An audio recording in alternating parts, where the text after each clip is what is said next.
Grab your seats and let's break it down.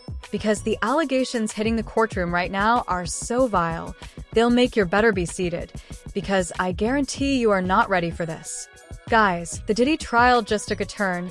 So wild, so disturbing, that even 50 Cent, Hollywood's ultimate troll, couldn't resist dragging this mess into the light.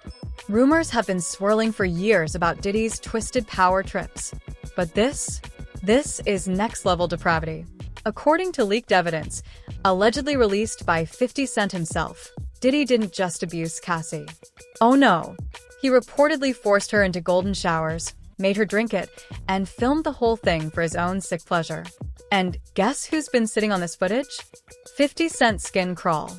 That documentary he's been working on since Diddy's arrest?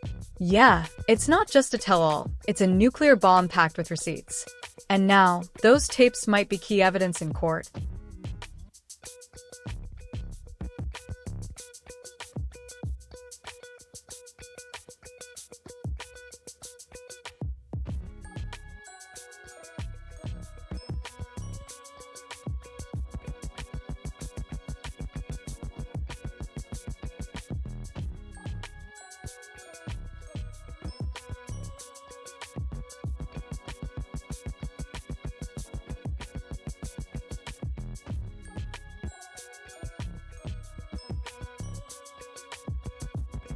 You guys better buckle up because the Diddy trial has been moving fast.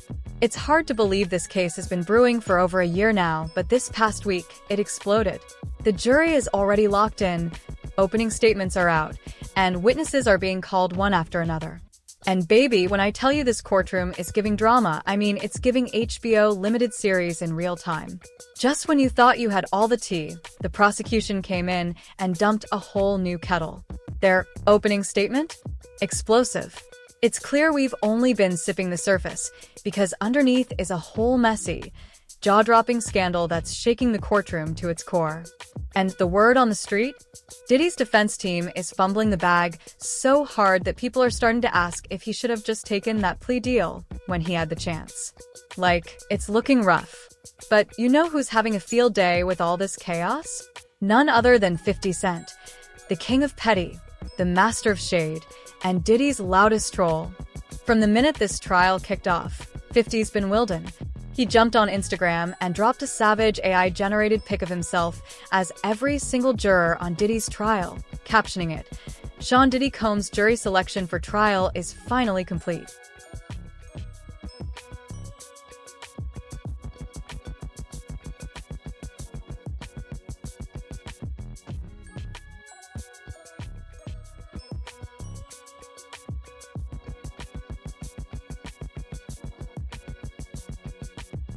Then he added, "I'm not sure if this is fair, but don't worry, be happy." The implication, if it were up to 50, Diddy would already be sentenced, sealed, and gone. And, oh, he didn't stop there. 50 came for the defense's wild claim that Cassie was just as bad as Diddy.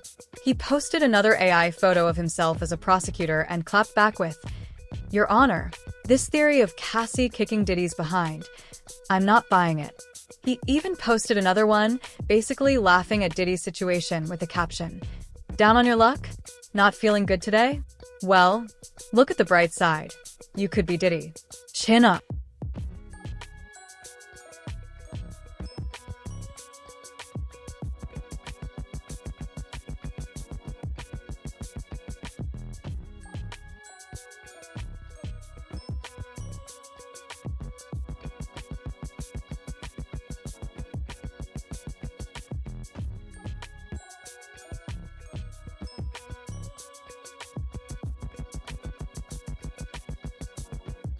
Guys, the shade is surgical. Then came the real bombshells, stuff straight from the prosecution's mouth. Like Diddy allegedly telling an escort to give Cassie a golden shower while she was choking. Yeah, that's how dark this case is getting. And 50? He didn't hold back his reactions for 1 second. Now, let's not pretend we hadn't already heard whispers. Remember when Young Miami went on her podcast bragging about loving golden showers? She was dating Diddy at the time, and the internet did what it does best, connected the dots. But what's being said in court now is painting a picture way more disturbing than anyone expected. And if this is just the beginning of the trial, you already know it's about to get even messier. Now, you won't believe how the internet erupted after Young Miami's infamous golden shower confession. People went wild, dubbing Diddy P. Diddy and dragging Young Miami for allegedly doing anything for that bad boy bag. But hold up, what seemed like a messy overshare just turned into something way more sinister. Because plot twist, just months later, court docs dropped that confirmed the unthinkable. Diddy actually lives up to the P. Diddy nickname. And it wasn't just some kinky bedroom game. Allegations claimed Diddy forced Cassie into these acts, even while she was choking and reportedly out of her mind from whatever he gave her. Young Miami later backtracked on her golden shower comments, so now the internet is asking, was she forced to? But y'all, that's just the beginning. On day one of the explosive trial, a man named Daniel Phillip took the stand and dropped jaw-dropping testimony. He claimed he was paid by Diddy to sleep with Cassie, while Diddy watched from the shadows and pleasured himself. Daniel said Diddy made him use baby oil, sometimes filmed the encounters, and even snapped a pic of his driver's license, as if to say, don't talk. But what really had the courtroom shook? Daniel said Diddy asked him to pee on Cassie. Yes, you heard me correctly. Then, boom, 50 Cent jumps into the chaos, clowning Diddy with a viral post. Diddy said, in your mouth.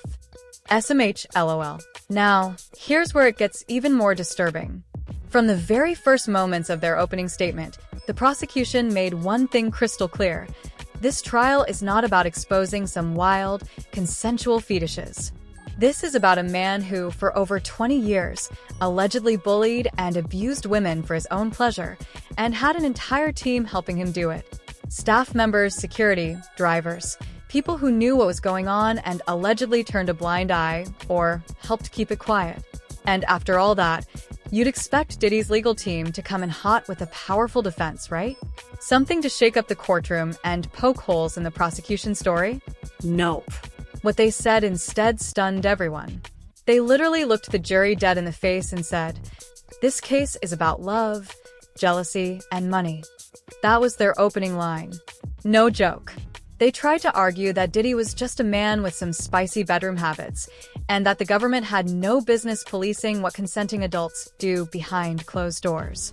Their whole defense boiled down to, maybe he did some of this stuff, but it wasn't that bad. And besides, the women stayed with him for years, so they must have wanted it. Get this. They even claimed the women were jealous of Kim Porter and only stayed with Diddy for the fame and the lifestyle.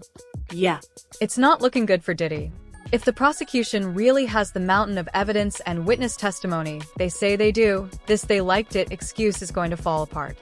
Fast, honestly, he probably should have taken a plea deal if that was the best his lawyers could come up with. And it gets even more intense. The prosecution has already started calling witnesses, and their stories are absolutely chilling. The first to take the stand was Israel Flores, a Los Angeles police officer and hotel security official who responded to a disturbing call back in 2016.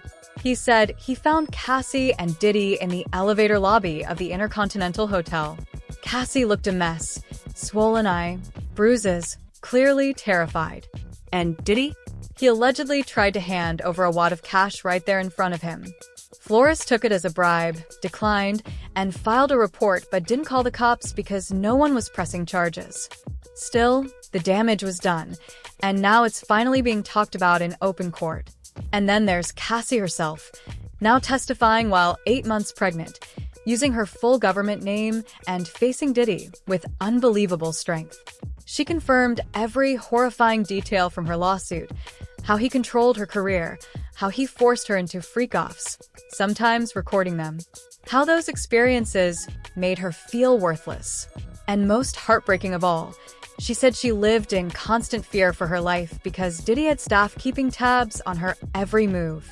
Even when she tried to leave, he always found a way to drag her back in. Sources say Cassie was soft-spoken and incredibly credible on the stand, making it almost impossible for Diddy's legal